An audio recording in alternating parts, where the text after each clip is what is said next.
बात की, आरिफ साहब ने प्राइमरी मेंबरशिप का आंकड़ा दिया और बिलाल साहब ने एक्टिव मेंबरशिप का आंकड़ा दिया। सबसे बड़ी बात इस बार ये है कि ट्रांसपेरेंसी और अकाउंटेबिलिटी हमने इस मेंबरशिप में लाई और भारतीय जनता पार्टी पूरी शफाफियत के साथ देखती है किसको मेंबर बनाना है, किसको मेंबर।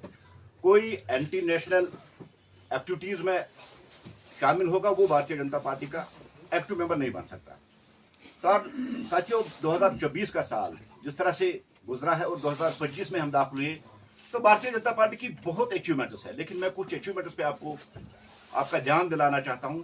जैसे कि आप सभी साथी जानते हैं कि इस साल मोदी जी ने हैट्रिक की और हमने सेंटर में एक बार फिर बहुमत हासिल की और बहुमत के साथ ऑनरेबल नरेंद्र मोदी जी, आदरणीय नरेंद्र मोदी जी देश के तीसरी बार के वजीर आज़म बने। और साथ साथ आपने देखा कि हरियाणा में भी हमने बहुत जबरदस्त लैंडस्लाइड विक्ट्री हमने हासिल की और साथ साथ महाराष्ट्र में उससे बड़ी जीत हमने हासिल की। इसका सीधा सा मतलब है कि भारतीय जनता पार्टी आए रोज देश में मकबूल होती जा रही है और जो खानदानी पार्टी है, जिस तरह से वो डायनेस्टी रूलर्स है, गांधी नेहरू फैमिलीज हो चाहे और भी कोई खानदानी पार्टी हो, वो सुकड़ती जा रही है और वो अपना आधार है देश में खोती जा रही है।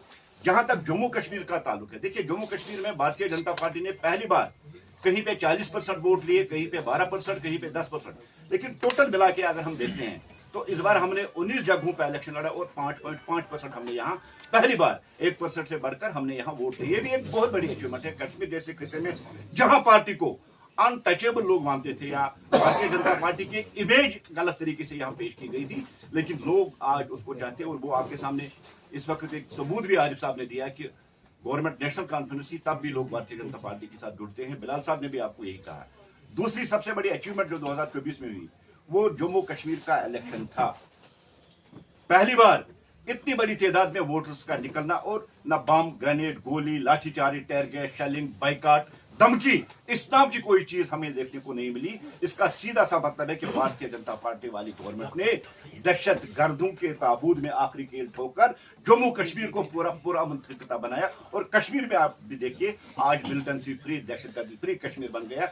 यही वजह है कि आज खुल के लोग इस इलेक्शन में निकले हैं। ये भारतीय जनता पार्टी की अचीवमेंट थी। और सबसे बड़ी एक सौगात जो हमें मिलने वाली है, जिसका कश्मीरियों ने पिछले 70-75 साल से सपना देखा था कि ट्रेन यहाँ गई और ऑनरेबल प्राइम मिनिस्टर 26 जनवरी को वंदे भारत के जरिए कश्मीर को कन्याकुमारी के साथ जोड़ने वाले हैं। ये भी एक बहुत बड़ी अचीवमेंट है जिसका हम जिक्र यहाँ कर रहे हैं। जहां तक अब गवर्नमेंट का ताल्लुक है, देखिए नेशनल कॉन्फ्रेंस को 3 महीने होने को आ गए हैं।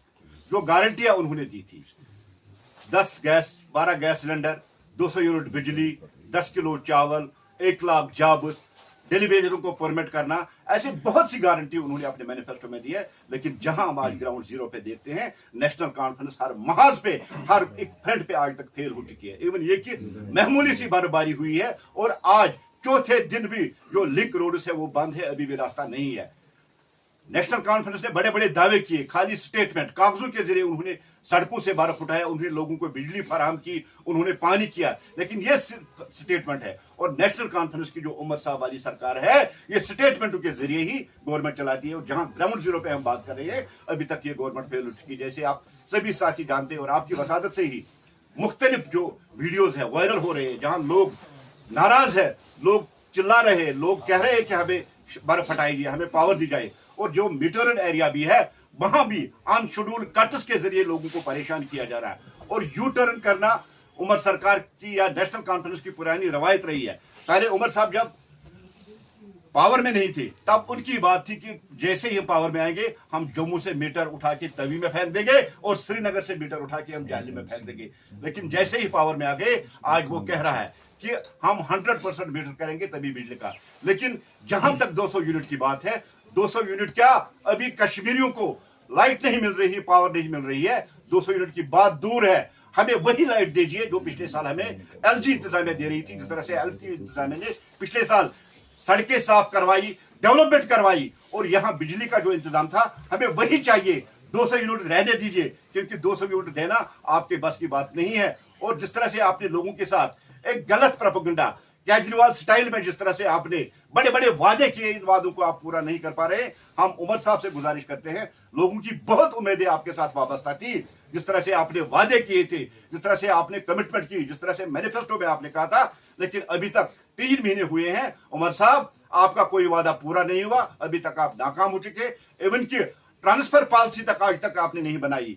जो डेलीवेजरों की आप बात कर रहे हैं, वो डेलीवेजर आज भी परेशान है, उन डेलीवेजरों की बात कीजिए। आपने कहा था कि 1 लाख रिक्रूटमेंट में यहां करूंगा, वो भी आपने अभी तक उस पर कोई बात नहीं की। चावल, बिजली और पानी की बात ही नहीं, आप हर फ्रंट पे फेल हो चुके हैं। हम इस बात की पूरी तरह से मजम्मत करते हैं, जिस तरह से इस मामूली सी बर्फबारी में लोग यहाँ परेशान हैं। यही हम आज कहना चाहते थे। शुक्रिया। दर्शक साहब, क्योंकि आपने फिगर्स के हवाले से मेंबरशिप ड्राइव के बारे में कहा, मैं एक फिगर की तरफ आपसे जानना चाहता हूँ कि जो आपने कहा कि 100 रुपए उसमें डिपॉजिट करें तो मेंबर्स को उसमें क्या फायदा मिल रहा है, क्योंकि एक बड़ी रकम जमा हो रही है अगर हम 100 रुपए के हिसाब से देखिए, ये रकम की बात नहीं है। भारतीय जनता पार्टी में कोई पैसे के लिए नहीं आता है और बेनिफिट्स के लिए नहीं। ये एक नेशनल थॉट है, ये एक आइडियोलॉजी बेस्ड पार्टी है। भारतीय जनता पार्टी में जो भी कार्यकर्ता आता है वो नेशनल थॉट को फॉलो करता है और वो आइडियोलॉजी बेस पे भारतीय जनता पार्टी में शमूलियत करता है। अब्दुल साहब, 100 दिन गुजरने वाले हैं, उमर सरकार को कैसे देखते हैं आप?